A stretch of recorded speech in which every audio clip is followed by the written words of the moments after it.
Hey, it's Random Pop Culture News for Gary K. Hey, Mr. MannyTendoWolverine, you guys are wrestlers now to Twitch's channel. I mean, of course, on always Twitter, Instagram, of course, Odyssey, Bishu, Brighteon, Reddit, what else? Minds. This is in case the channel gets shut down or terminated or, God forbid, shadow ban, what have you. Anyways, as far as everything else goes, I know there was actually a Japanese version of this trailer to the final season, not final season, but like the final third trailer of The Flash, which only reason I want to see is because, freaking Michael freaking Keaton from the old school 1989, 1990 version of Batman movie. He's going to be making his little cameo appearance, so for a freaking fact I have to see this ASAP. So links to search box down below, cards on the sign. Let's get into it. I'll talk about two other little mini side stories for a second. I still want to do the Street Fighter one. I'll probably do Wednesday, Thursday, or Friday when I upload that video. So this came out the other day. I know I'm a day late on this, but hyped to see Michael Keaton and then of course Ben Affleck. I think he might be there a little bit as Batman, but maybe not as bigger of a role compared to Michael Keaton's old school version of Batman or their multiverse version of Batman. So just because they still got him, it was 3 months ago. 2 months ago. Hopefully I don't get too loud because the roommate's sleeping next door.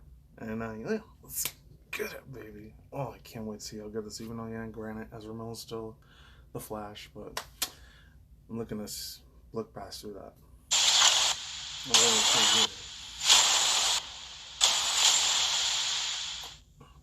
I hope it's freaking awesome. I lost my parents. Some shit. Michael Keaton again.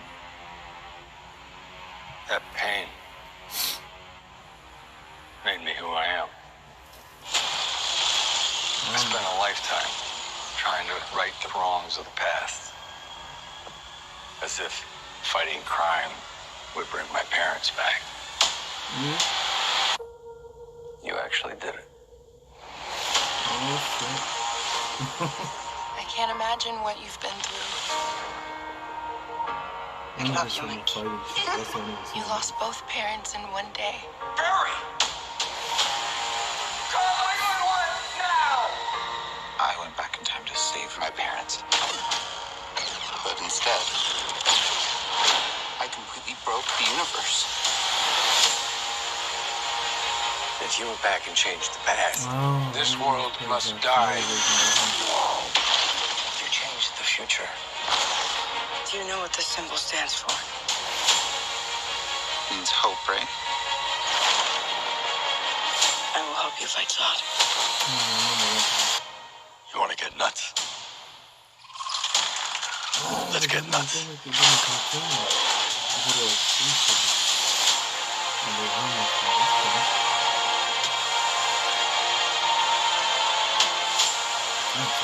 I have to undo what I did. These scars we have make us who we are. We're not meant to go back and fix them. Don't let your tragedy define you. What did you do?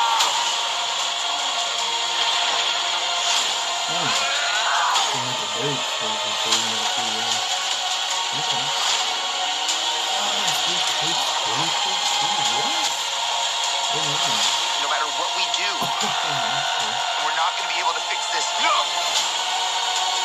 Nobody dies!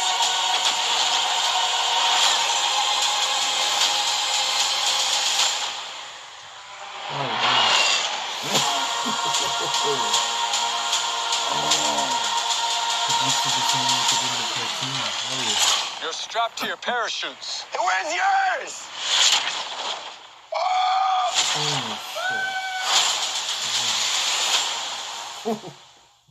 What?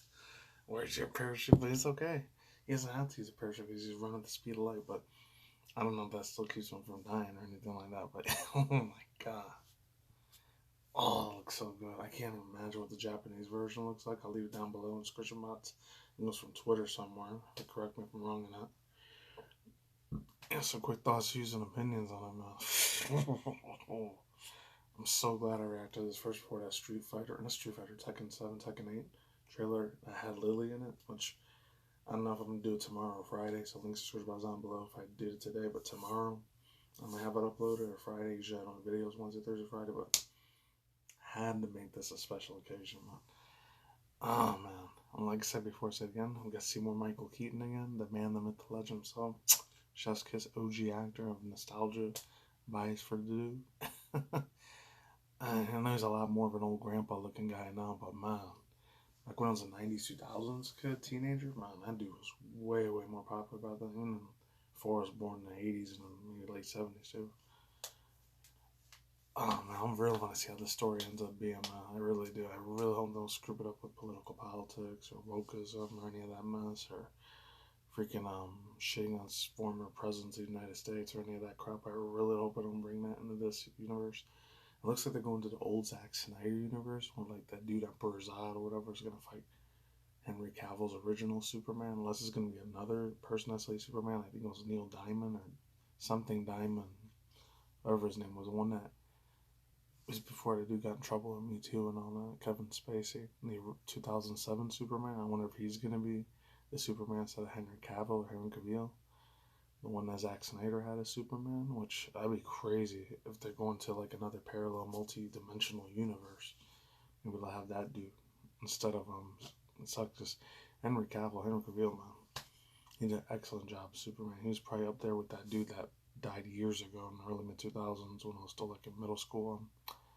I think his name is not Reed Richards, it was Reed something. I don't remember. It's Christopher Reeves. You know, old school, rest in peace of that dude. He was the real old school iconic first live action superhero movie of version of live action Superman. That's how big I saw Henry Cavill as Superman. Anyways, other quick thoughts, views, and opinions. I know a lot of people, like I said before, I say it again.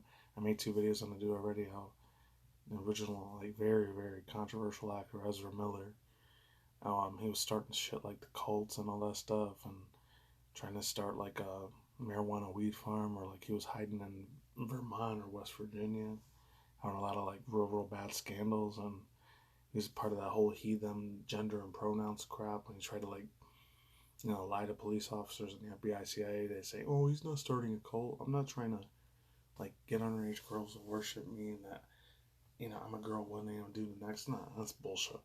I know it sucks ass. I know Ezra Miller's probably gonna be the main character of this story, which sucks, but I'm still willing to like watch the movie regardless of all that bullshit controversy crap I don't need to see.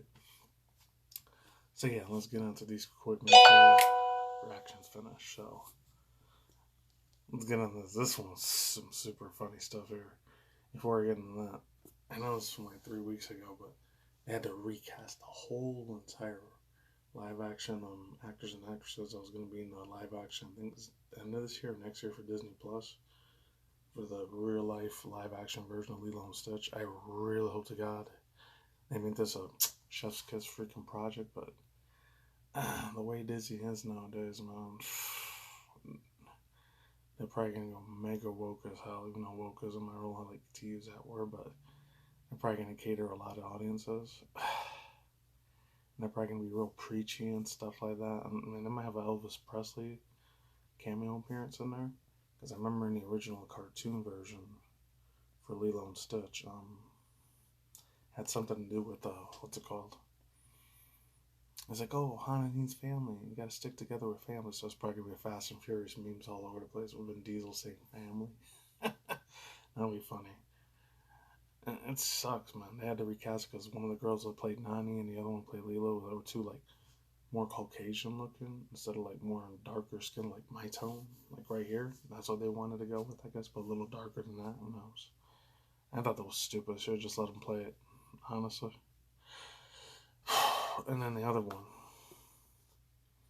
I'll talk about this one in another separate video, but this one was crazy here. I didn't know this was even a thing till like 2 days ago, but I usually don't talk about Disney news on my channel that much at all, but these MFers had to happen, and they had to come in, bro. They really did. These people run the whole entire world. They run the whole entire industry of entertainment. I mean, when I was a 90s kid in Disney's Renaissance era, they were coming out with hit after hit after hit, but at least back then they weren't being super massively political, massively controversial, massively, mega LGBTQ, and they weren't being real massively, in your face about sexuality compared to nowadays. Back then they were way more secretive about it with subliminal messaging with Disney, but now they're just way out there in the open. Shout out to my boy, Mr. Jacob, Mr. Ladder, Jacob Ladder, or whatever. Links down below. Leave the link to his video, to his YouTube short. He says a spiritual Christianity, meaning what this means. So I'll leave the link to his video in the description box if you want to check him out. So Disneyland Dragon catches fire in a Fantasmic show, leaving 6 other workers to be treated for smoke inhalation, which sucks for the 6 workers. I feel bad they had to go through this mess, but man, it's a shame. Imagine how many little kids catching this thing on fire. It was supposed to be mouth from the fire. It was a Maleficent dragon, too, by the way. Which is funny because on the live action version from Maleficent 1 and 2, I mean, they had the Sleeping Beauty movies, but I don't think they ever made a live action series out of that yet. They might one day. I mean, they did it for the Peter Pan hook, which the only reason I probably watched that freaking Disney Plus series would be because Jude Law is going to be playing as Captain Hook, and he's real good at his acting. His professionalism in acting is top tier, triple S level ranked of acting performance. In my personal opinion, Jude Law is a badass. So I ended up believing Captain Hook. I mean, the last time I saw Captain Hook being portrayed by any live action actor was they do Dustin Hoffman. I was in Meet the Parents and Meet the Fockers at the time. And funny old dude. You know, granny's old enough to be my grandpa, and he's like 70, 80 years old. So there's that. So yeah, thoughts, views, and opinions on this real quick. They're a multi-billion, trillion-dollar company. Disney's probably going to be no sweat off their back. They're probably okay with this. I probably wanted to do this on purpose. I don't think this was an accident. My own little tinfoil conspiracy theory shit hat, I feel like that was planned completely by the globalist elites and the people that run the planet, and I can get into that. And then, let's see, the second one real quick I'm going to talk about, if it's here. And then there was another one here I wanted to talk about. This one was kick-ass too, but, and this is over a week old, but I might have to do a separate video on this soon, even though it's going to be 2 weeks old by then, so I'll just give quick thoughts, views, and opinions on this. For any Xenoblade Chronicles fans that are out there, or Monolith Soft fanboys and fangirls that are out there, you probably already knew this a week and a half ago. This is Xenoblade Chronicles 3. DLC stories, waves 1 and 3 is impressive, no puns and shinies, comes from Dave and Flynn. I'm just going to read the first paragraph. You guys go ahead and see if I remember to leave the link in the description box. I might do a video on this, or if there's any more future information on this. This is with imminent release of Xenoblade Chronicles 3 Future Redeem. It seems like it's a good idea to check out the first 3 waves of DLC. I definitely didn't explain my coverage plans because I expected Wave 4 to be much more in this year. No way. The DLC release so far feels nicer to the base game so far. Let's get right into it. So before I do begin on that, quick thoughts and opinions on that. Before I go into the next story, I don't have an article here, but I'll leave down below. Man, you already know the anime waifu girls in that game for the Xenoblade Chronicles series are going to be top-notch good. They already are. They always have been. There's a bunch of fan art for them and not safe for work art out there as well. It's way out there. And then, it's not on here, but there was a Gran Turismo live-action movie announcement I heard about yesterday, even though it came out a month ago, March 25th, but I didn't even know about it until like 2 days ago. And I think the live-action version is going to have Orlando Bloom for... There's not even a main character, a main protagonist in a Gran Turismo PlayStation 1 to PlayStation 5 game, so I don't know how they're going to make that happen, but from what I heard, is the main premises, story arc of that movie is going to be, some little kid, he goes into a virtual reality world and he's got to save time and space of the universe, and he ends up being a real life NASCAR race instead of just a virtual reality thing for Gran Turismo. I don't know. It's a weird concept, but whatever. Links to the source box. I'm Will Clark. I'm out here. Peace out, ladies and gentlemen. Those one. Always amigos, as always. Tacos and Mondays. I'll see you next. See you guys today. Good night, wherever universe out there. Stay more for channel, including the Winter News and my news, Elon Musk news, Source News, Drama News. Hollywood gossip, celebrity news once in a while, and of course, reaction review segments like this one. Take it easy, peace out, let's start out. Listen, bye, see you on the flip side, take care. I'm going, I'm out, stay safe, I'm out here. Goodbye.